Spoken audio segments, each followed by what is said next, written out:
Welcome to Moments with Marianne. Well, today's stories are all about hope. And while they may be difficult to hear, it's important that we share these stories, a lot of times learning that we're not all that dissimilar for one another. Today's guests are here to share with us their stories of loss, legacy, and purpose after tragedy.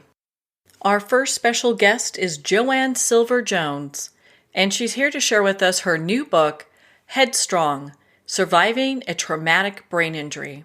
Now, JoAnne is a professor emeritus at Springfield College in Massachusetts, where she worked for 25 years.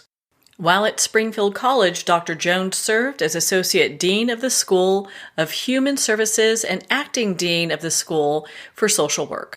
Before Springfield College, she was an associate professor at the University of Massachusetts and assistant professor of social welfare at the University of Calgary. Her teaching and research focus primarily on social justice issues. So let's welcome to the show Dr. JoAnne Silver-Jones. Thank you so much. You know, what an honor it is to have you here and to talk about this book. Oh my goodness. I mean, the title of your book is Headstrong, Surviving a Traumatic Brain Injury. I mean, you have been through so much, and I'm so glad that we get to share this time together talking about your book.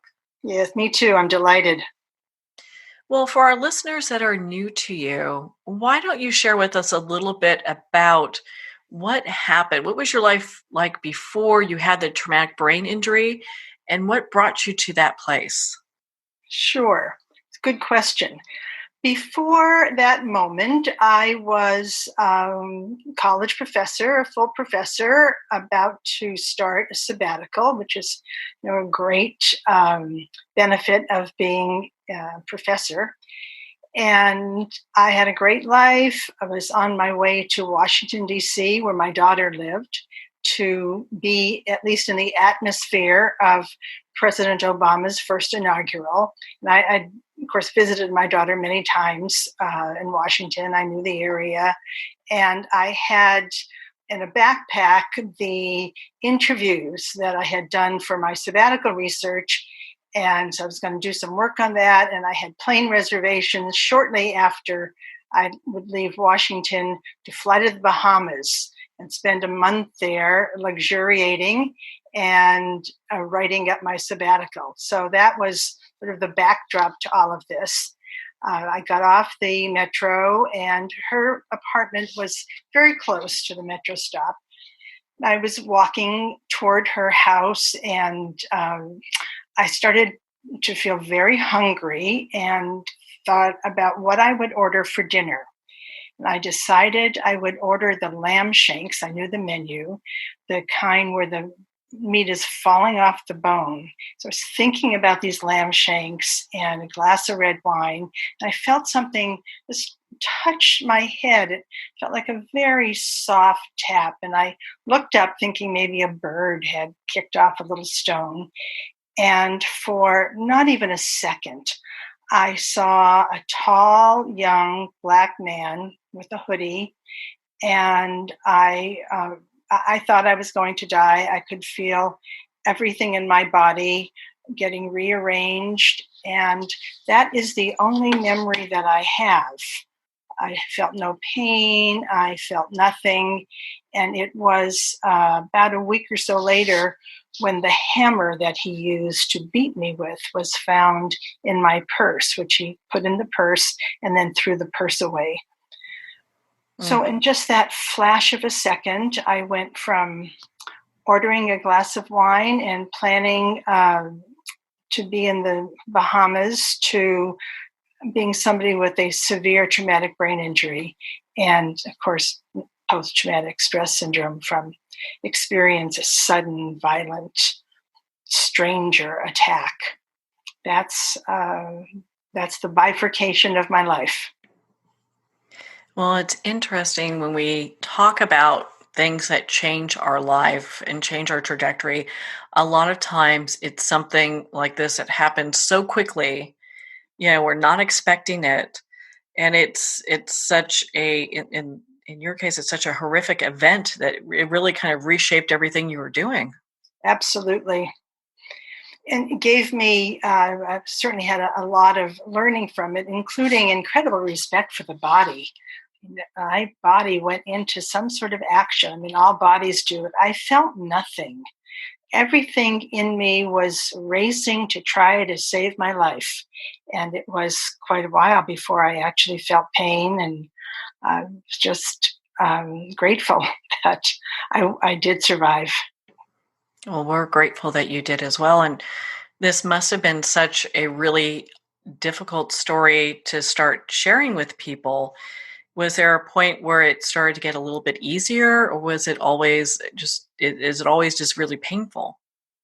It was very difficult in the beginning. I was blessed with many things, including an incredible team from different institutions of medical professionals. And so I had people advising me how much of the story to tell and how much not to, and how to get it out. Although certainly there were many times it would just come gushing out. I had no control over it. And it was difficult. Once I started writing, the story became a little more detached as I was writing a narrative. So I had some distance from the story and was able to get into the telling of the narrative and less in the living of the story. And that made a huge difference. It was writing was an incredibly important part of my healing and part of my life now, and helped me to see how so many parts of my life, certainly my childhood, my grandparents, my parents, my childhood, the context in which this terrible assault took place, and the context of the culture of our society all played a part in how I approached healing and how I got through it. So those are other things I talk about in this book. It certainly wasn't as straightforward as having surgery and wonderful medical people and taking medication, going to physical therapy, and then moving on. Yeah, it is quite a journey. I've had friends that have had traumatic brain injuries. Yours is, I think a little bit more complicated because it comes with other components. You had other injuries, PTSD. So there's a lot of things at play here. Exactly. A lot of things at play. And one of the things that I think a lot of people don't understand, and I do now that I live with it, is it doesn't go away. I didn't have traumatic brain injury and then, over time, I don't have it anymore. I learned to live with it. Some things, of course, are easier, but it is something that will always be with me. And I have had to adjust my life. And actually, most importantly, I've had to make the choice that I would adapt to the reality, and I would find ways to move on, given that there are health things and mental health things that are just with me, and they're not going to go away. But I didn't want them to be in the driver's seat of my life. Yeah. And writing the book was a significant part of being able to say, I'm living this life and I live it with traumatic brain injury and with PTSD, but they're a part, not the whole. Well, I applaud you because it is not an easy journey. And, when we talk about your writing process, was that something that kind of helped you heal through this as well? Absolutely. When I talk about and trying to describe the writing process, it's hard to describe because I feel as though the writing chose me. And I had written professionally, and so writing was something I'd always enjoyed, and I had been part of writing groups doing fiction writing. So it wasn't something completely out of my realm of experience. The writing of this story seems to have chosen me. I was kind of doodling and making some notes, and I'm the kind of person that would only keep a journal when I was really depressed. usually about a relationship, and I would write about how wrong the other person was and how right I was, and then I would stop writing. So I was doing a little bit of journaling, and then it's like the floodgates opened. I kept writing and writing, and I discovered that during the period of time that I was writing, I was able to focus. And I wasn't wanting to fall asleep as I was most of the time. And I was not thinking about other things or worrying or trying to think about what I'd make for dinner or whatever.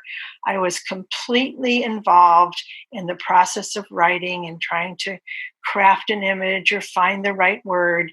And for me, it was like traveling to another realm, another world.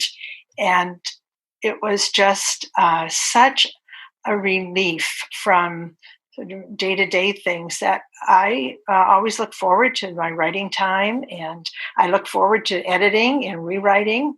That also actually gave me a great deal of pleasure. So it also helped me learn how to get distance and learn how to find other ways of focusing, of not paying attention to whether it was a headache or I have tinnitus, to get away from the sound of the tinnitus or whatever the particular side effects have been of traumatic brain injury. I was able during that writing time to find relief. And that has really helped me to learn how to get relief, how to train my brain not to focus on what is hurting or disruptive. And of course, the writing of the story gave me so much insight into both the assault and to the ways in which there are so many other kinds of assaults that happen. There was a particular incident that I talk about in the book where my dog was problematic, a dog that I used to have. This man just screamed and screamed and swore at me. And I felt like I was completely under attack again. And I had that experience a few times. So there, for me, are also connections between the horrible thing I experienced and the kinds of things that almost become ordinary, that are very disruptive and destroy people's sense of self and capacity to kind of walk joyfully through the day. So I think my antennae are very alert to those things in the environment that are hostile or toxic. And I talk about those things as well. Yeah, you sure do. Well, and it's, when we look at your attack was a random violent attack. And when you have people attacking you too, as well, for your dog, even if it's verbally, those things can be very violent too. Absolutely. And they are violent. They, because of what I experienced, I was much more aware of my own body's reaction to those other kinds of episodes. And my body reacted in some similar ways. I wasn't at risk of dying, so it wasn't quite as dramatic, but increased heart rate, getting very warm or very cold, being unable to really think clearly, talk clearly. All of that was happening when I would be kind of assaulted by a stranger. And that stranger assault, the people who, they don't know me, they don't know anything, and seem to feel that they have the privilege of saying whatever they want, pushing however they want. And I have now gained the strength to push back a little. Well, I think there's something to be said for that, because you've gone through some really, some experiences that maybe some people would not really recover like you have throughout all this. Did they finally end up catching the gentleman that assaulted you with the hammer? No, not at all. And what I've discovered from being obsessed with trying to learn things until I just had to stop and live my life. This in the first few years, I was just kind of desperate to learn about what were the police doing and all of that. That is very, very, very difficult to catch anybody unless an officer was standing right there at the time. Most people who commit this particular kind of assault don't get caught. And it wasn't as important to me that somebody be caught and punished. It was extremely important to me that somebody be caught and taken off the streets. I couldn't imagine that a person would walk down the street with a hammer. You have to be conscious of grabbing a hammer before you got the house and beat a stranger. And I couldn't understand how that would only happen once. And I actually wanted the police to be much more vigorous in trying to get somebody off the street who would, if he hadn't already, continue to commit this kind of a heinous crime. But nobody was caught, and the police did not really stay in touch with me at all. So I had to let go of that. Yeah, and they're probably so overwhelmed with so much that's coming in. They're taking what probably is what they consider to be the most violent initially, even though your attack was extremely violent, and who knows how they're delegating all that information. But you look at this and, just being able to come back from that type of an experience, what are some of the things that have really anchored you throughout this entire journey? Certainly a huge, part of what's helped me and what has always anchored me is I was privileged to grow up in a family where my safety net did not have a hole. I was unconditionally loved by my parents and my brother. And so I had a sense of emotional security always. My family, my parents were not alive when this happened. My other family were amazing and stayed close and did so much. I have a circle of friends that were just by my side always and provided so much and were always supporting me and encouraging me. And there were members of the community that offered help and brought things over. People I didn't know would leave food at my doorstep. What I learned from all of that is that to be seen and held in that way by other people is extremely important to healing. I wasn't alone.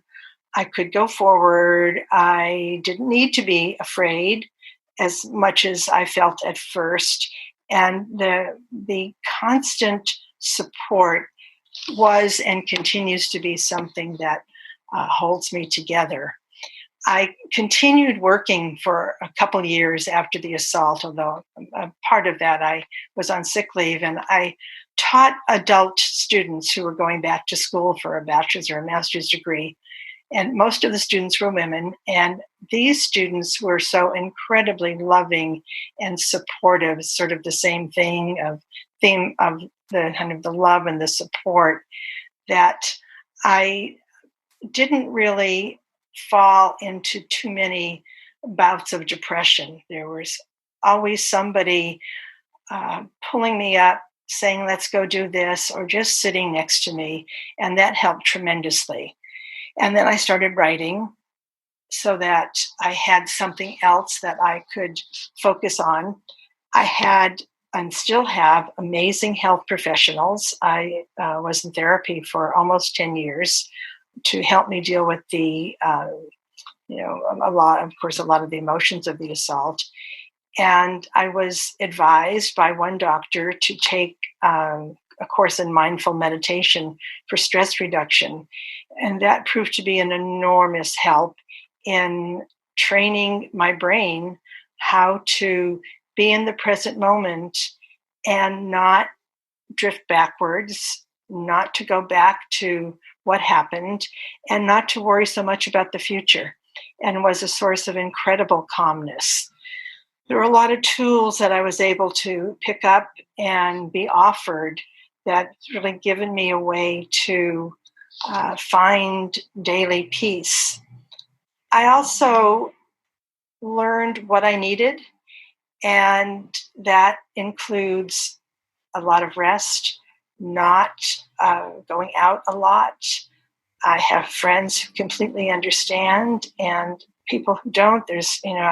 I've stopped explaining that I get too tired, and if I get too tired, it's days of recovery, and that loud music is difficult. There are a lot of ordinary things that are hard, and I've learned, again with tremendous support, how to keep my life within those boundaries. And while, as I hear myself talk, it sounds like there are constraints there, within those boundaries, I wrote this book and rewrote it and have joined a world that I find exhilarating of other writers, and I plan to continue to write. So I haven't curtailed living, but I have stopped doing things that maybe before I would have done, even if I didn't want to. But I really have learned what I have to do to keep my brain healthy, and the consequences to me if I don't, because I stand a much greater risk of further brain damage if my stress level gets too high, if my fatigue level gets too high, if alcohol consumption gets too high. All of that will take a toll on my brain, and I don't have the brain cells to give. So I've learned that, and I follow it. I practice it. It's like anything else. You have to practice. You have to stay with it.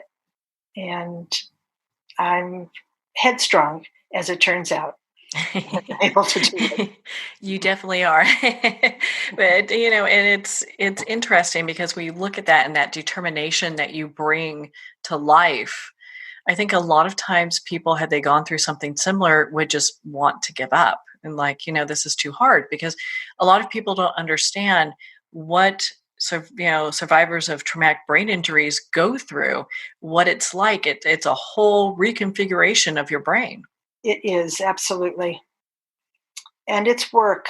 It's work and it's loss. I don't, want to, understate what losses I have. There are things I used to do very well, and I don't do them well at all. I get lost. I used to have a great sense of direction. It's harder for me to follow directions.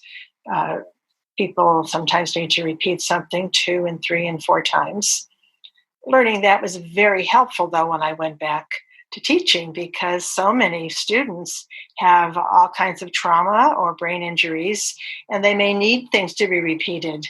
And when that's not one's own experience, you think, well, that person's just not listening. If you didn't hear me the first time. But with me, I just don't understand it the first time. It takes my brain longer to get the information and to process it and to be able to act on it. And that's a big change, but I'm learning how to deal with that change. I think it's important that we have these discussions so people can realize, what survivors of traumatic brain injuries go through. And it isn't, they're not trying to pay attention or listen or what have you. It's just the brain is now rewired in a different way. They have to take information in differently. Absolutely. And traumatic brain injury affects millions of people in our country, and certainly all over the world, but millions of people in this country. It's kind of stunning to think of how many people are impacted. I have a particularly severe open brain injury and had to have surgery. That's not the most common, but it doesn't mean that somebody who got jarred in an automobile accident, even a fender bender, or a child who falls in the playground or in an athletic game doesn't suffer with some significant deficits, and they don't go away. And so it's really important, I think, for there to be a lot more education about what does happen with the brain injury. It's also invisible. It's invisible, of course, to see, and it's kind of invisible to know that somebody's struggling. When I've talked with other people with traumatic brain injury, there's just this great sigh of relief that, we can name the kinds of things that are happening. Oh, I'm so tired too. I thought there was something wrong with me, that it's been a year, 2 years, 5 years, 10 years, and I'm still tired. Which doesn't mean that family members can't and shouldn't go on with their own level of activity. Certainly, my wife and children have had to learn and accept that they should live their life as fully as they can without worrying about, am I going to be okay if I'm alone? I'd be perfectly okay. But it's a significant struggle for caretakers. My grandson was only 8 years old when this happened, and so he's had to learn consistently. He's had to deal with the different stages of my brain injury, and actually came to my launch, which was Sunday. It's the first time he heard me read anything from the book or really knew anything about my experience at the time of the assault. And it was very emotional for him, very difficult to hear. I think also helped bring us all a lot closer and gave him a way to be allowed to have his own emotion about this. One of the realities of violence and traumatic brain injury is that it doesn't just happen to the victim. It happens to the close families, to the surrounding circles, and the community. And certainly violence happens in waves to all of us. I am glued to reports every time there's another act of mass violence, the kind that we hear about. And I think about what these survivors are going through. And sometimes I go back to my own feelings, and it seems so familiar, and I'm brokenhearted for them. So there are many, many, many victims. I don't want to say casualties, but certainly people impacted. It's huge. And because of that, I think talking about the reality and learning about it, and also learning how to simply talk. It's people often don't know what to say to me. They say, some people say, oh, you're all better, right? It's been a long time. Or you look great. You must be all better. And I was troubled by that initially. I didn't feel great. And I wanted people to notice. But now I understand that it's a person's way, however they do it, of trying to be kind and sensitive. And it's awkward to know what to say. I think that's another part of being able to hear people's stories and talk about it, and have classrooms just hear stories and ask questions. Young people, I think, are great at asking any kind of question they want. I did when my grandson was in the 4th grade when this happened, and he wanted me to come into his class and talk. So I did, and I actually had a seizure as a result of the brain injury. And the kids in his class said, well, what's a seizure? We don't know what that word means. And I think adults probably would have been a little more self-conscious, understandably. The kids just wanted to know and understand it. And hopefully it increases some ease in being able to talk to people, not only about the things that have happened to me, the brain injury and the violence, but things that happen to people that are really difficult and painful, and just be open to talking about it and asking someone to share their story. I don't know what it's like. Could you tell me? Is that part of the hope of writing this book, is that people who have not experienced these types of tragedies have a better understanding, and for those who are surviving a traumatic brain injury, feel like they have a resource to use and someone to kind of resonate with? Absolutely. When I was, after my injury and when I was able to read, which took probably 2 or 3 years, I wanted to read somebody's story. I didn't want to read medical journals or professional discussions on traumatic brain injury. And I didn't find many just stories. So I wanted this book to be a place where people could find themselves and say, yeah, I know what that feels like. And I have a section in the back of the book that offers suggestions to people about what to say or how to ask a question or what questions might be appropriate or what to say if you don't ask an appropriate question. Be hopefully a help to a variety of constituencies, to groups, of how to deal with this terrible thing that impacts so many people and doesn't leave. PTSD, certainly as we know from so many people in the military, it's not something that leaves. It may get less apparent, but it may not be less painful. And being able to be aware of that, just aware that somebody's hurting, can make such a difference. When you ask what helps me and what anchors me, that's part of it. It's just that people know and smile or say a kind word and realize that there's something happening inside of me that's very hard and that's acknowledged. And sometimes I don't need anything more than that. And it's very, very sustaining and helpful.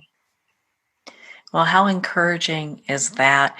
JoAnne, where can our listeners connect with you and learn more about your book, Headstrong, and be part of your community?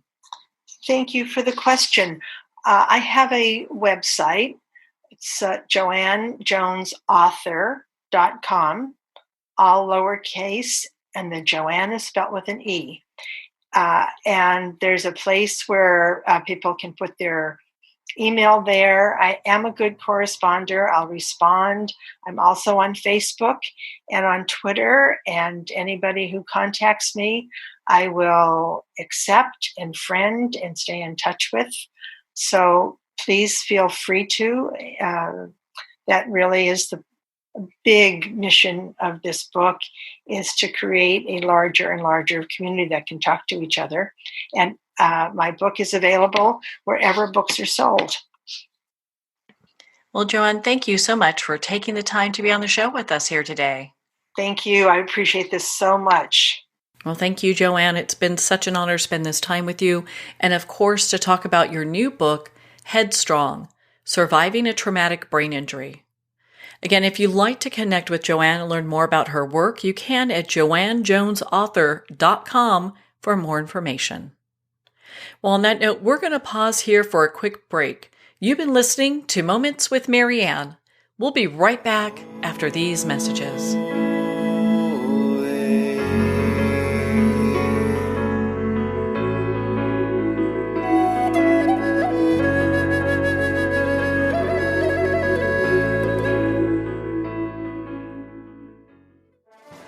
Internationally recognized and award-winning author Judy Goodman works and teaches outside the box of limited thinking. Working with people from every walk of life, her goal is to empower you to be the best you can be, no matter what the challenge is. Born with the gift of seeing beyond our normal vision, she has an extraordinary gift of working with every challenge. Teaching beyond conventional wisdom, her work is described as life-changing. Visit judygoodman.com. That's judygoodman.com.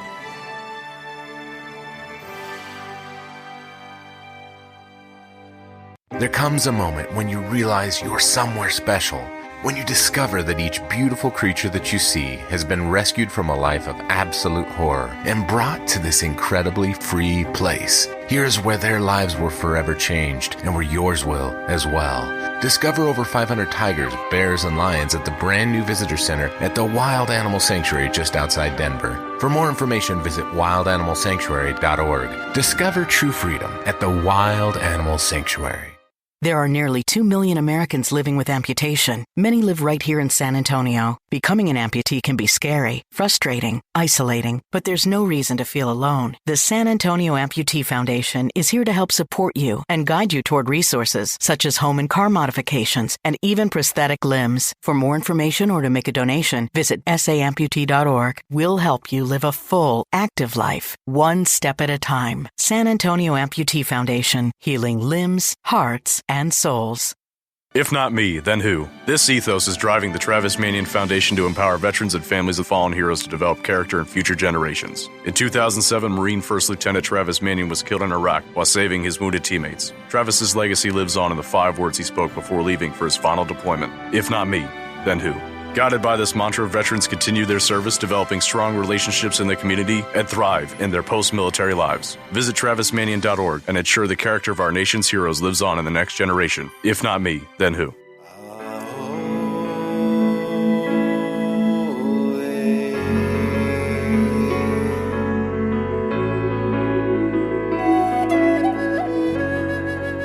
Welcome back to Moments with Marianne. So how do you make sense of a heartbreaking tragedy? Our next special guest today, Faith Zember, is here to share with us her daughter Lily Kelly's single, I Am. On June 1st, 2019, 15-year-old Lily Kelly was tragically killed when she was riding in a car that was hit by a drunk driver. In the days that followed, a song emerged that Lily had written and recorded just 6 months before. Her mother, Faith Zember, shares about Lily's life, faith, and music. So let's welcome to the show, Faith Zember. Thank you, Marianne.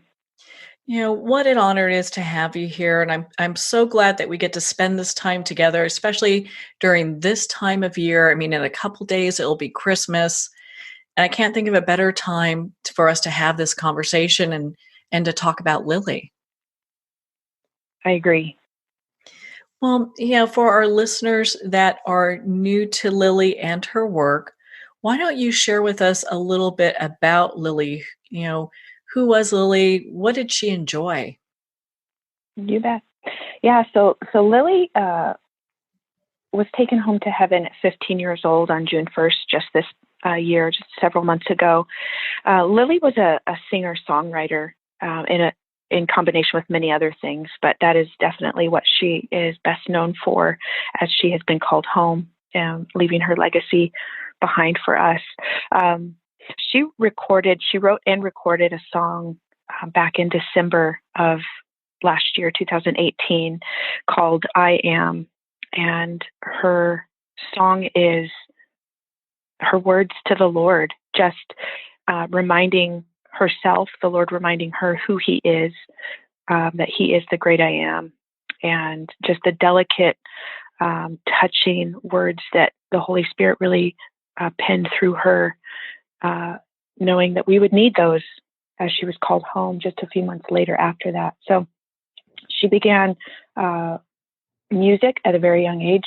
She taught herself how to play guitar at 9 years old from watching YouTube videos, and even wrote her first song at that age, and then just poured into it, becoming a music worship leader at school and at church, and knew that was what she was called to be. She knew that that was God's purpose in her life and in her heart, and was living that out, was truly living that purpose out that God had revealed to her to be a music leader. So it's just incredible how God lined these things up, leaving these precious recording for us as he called her home.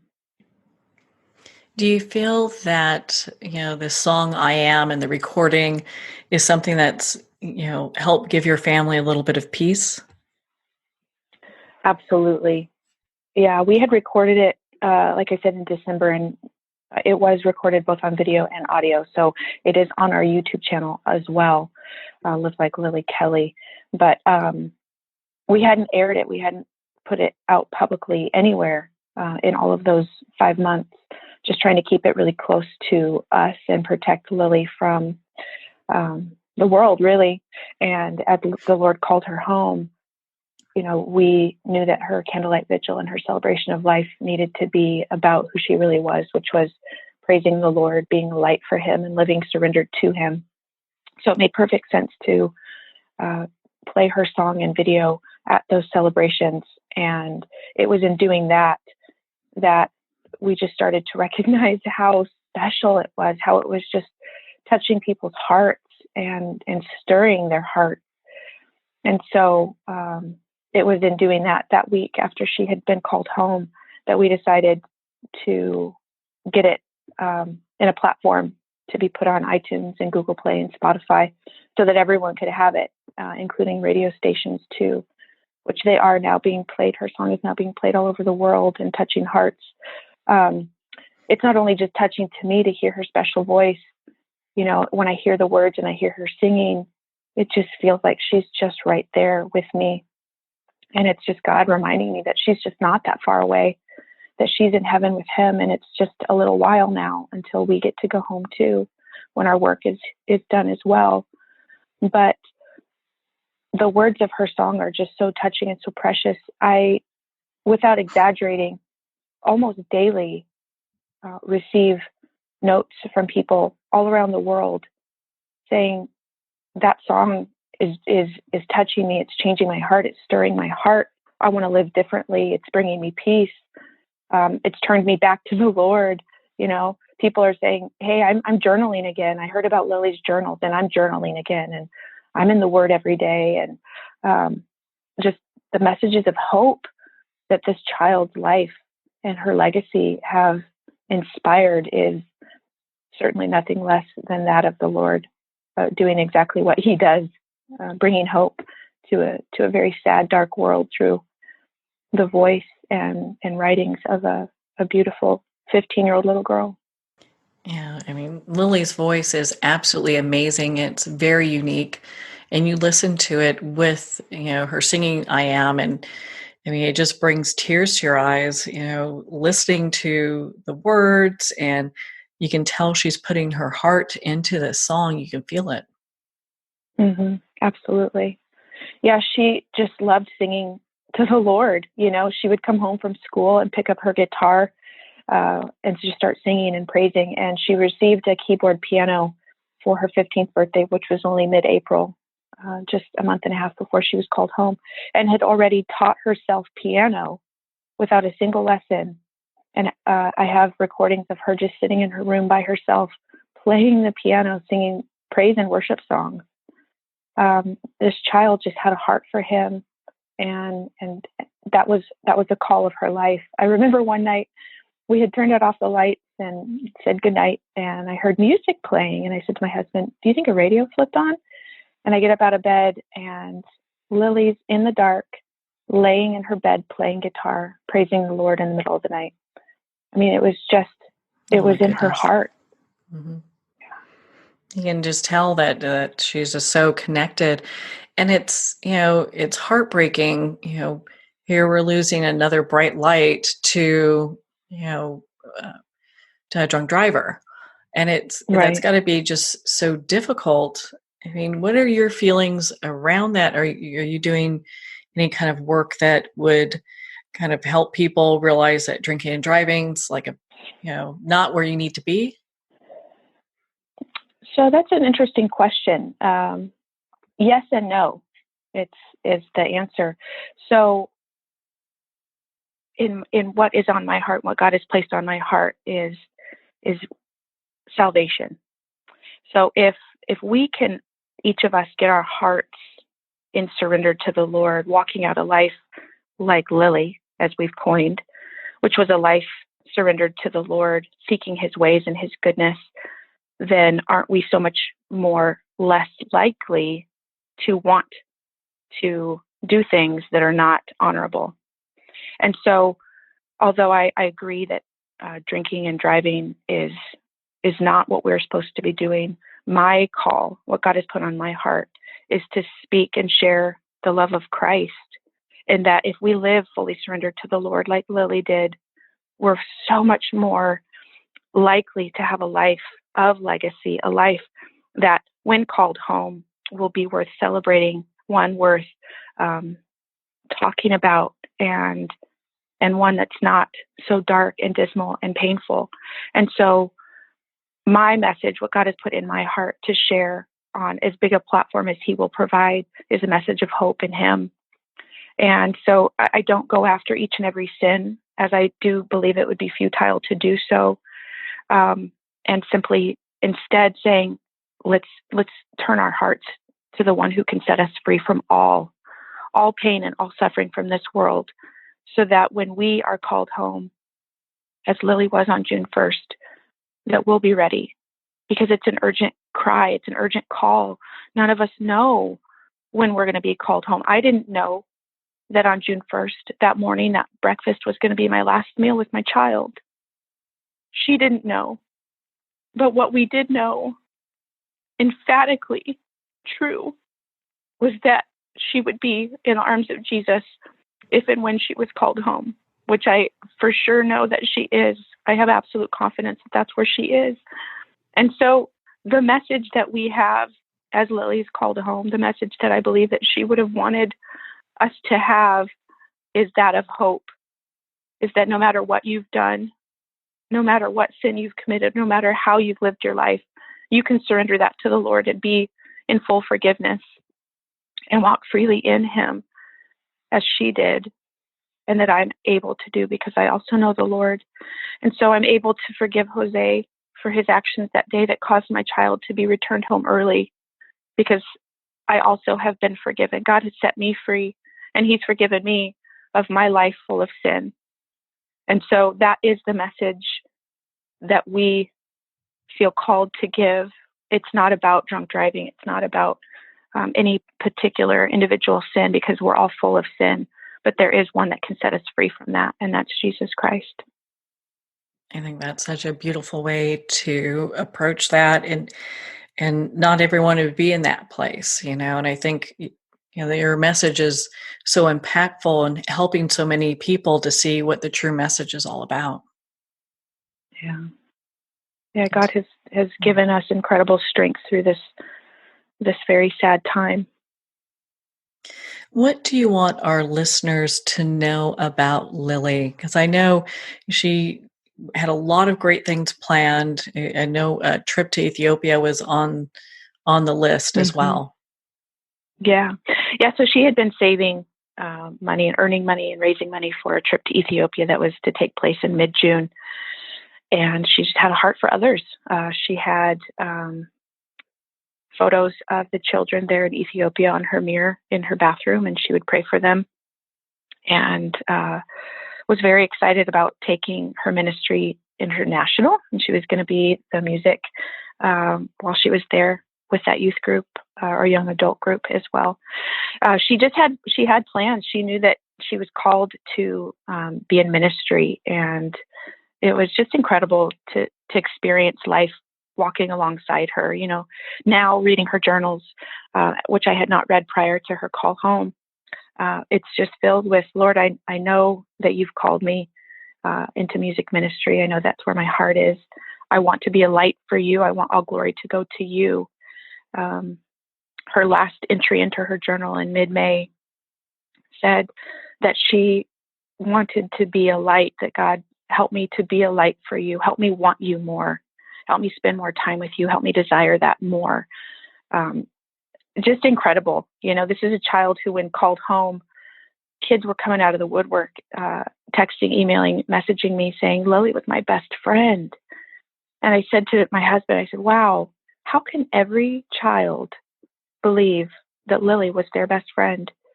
And it just goes back to that light. She knew her calling. The Lord had a calling on her life to be a light to this world. We didn't know it prior to June 1st that she was going to be such an international impact. But how amazing that she had already known in her heart that she was to be a light, that she was seeking that and asking God to reinforce that in her life. And so I'm not shocked that that's how God has used her life now. The Lord spoke to me very clearly the day after Lily was called home, which was June 2nd. And in that small, still voice, He said, Lily's life is not in vain, and her life will be the catalyst for a holy revival. The time is now. People are watching. They're listening.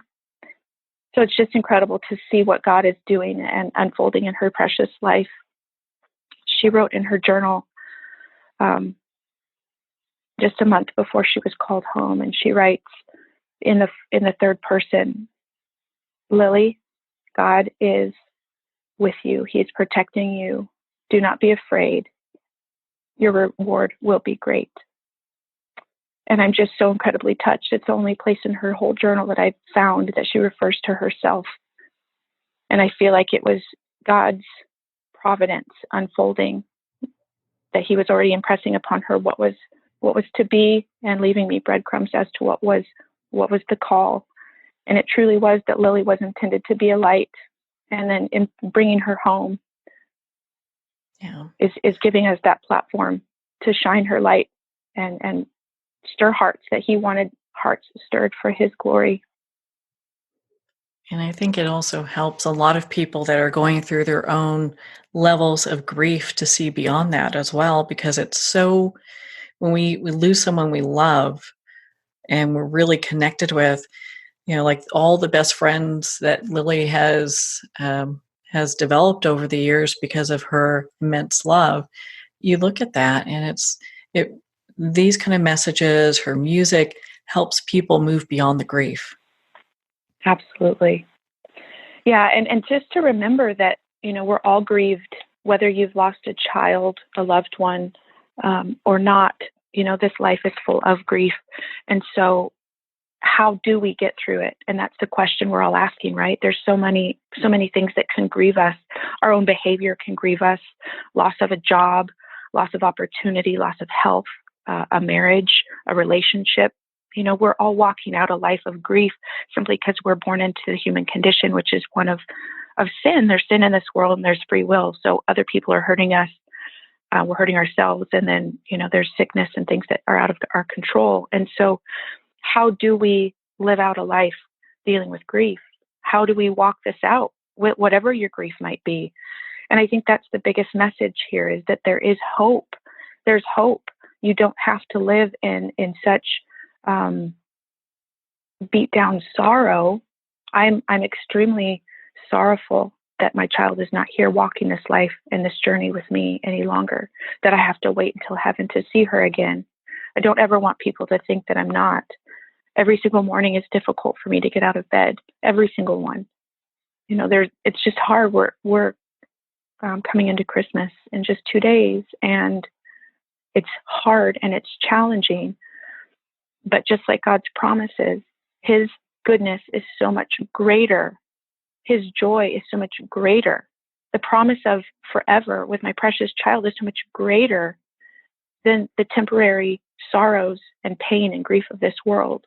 And so I cling to the hope and the promise of forever, that he is that good, that he is the one that picks up my pieces, like Lily talks about in her song, and puts me back on my feet, that he is that great I am, that no matter what happens, whether I cause it or someone else has caused pain and grief and sorrow, that he's greater than my deepest sorrow and my deepest grief.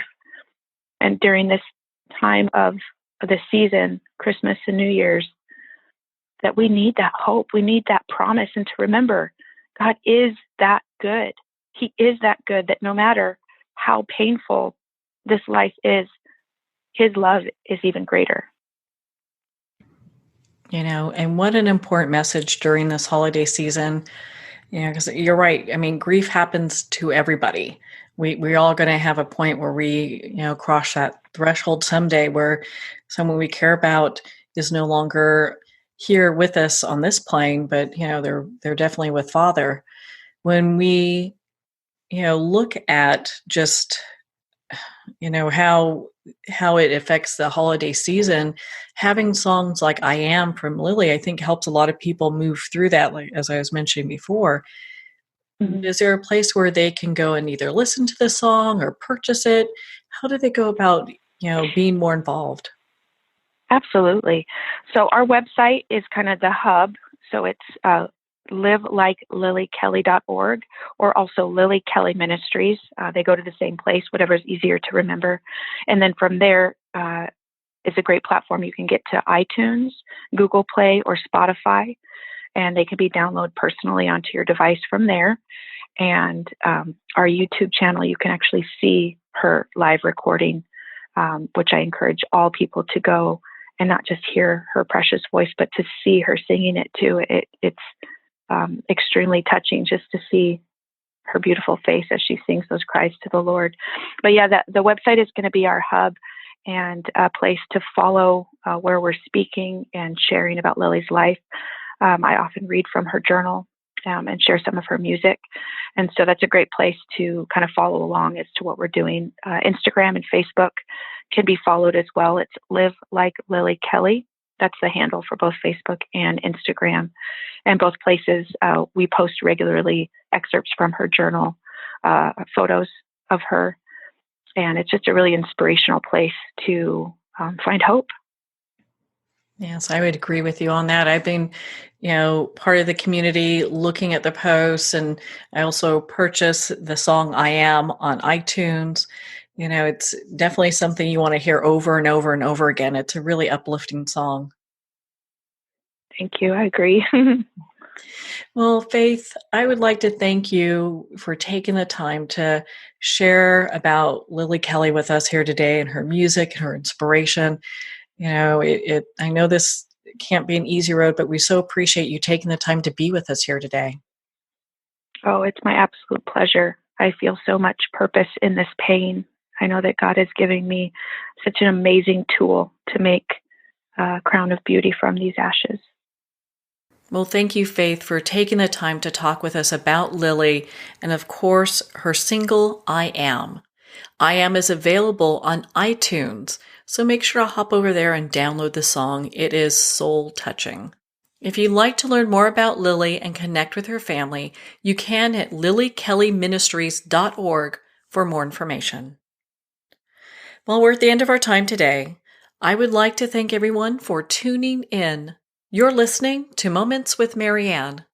And remember, make every moment count.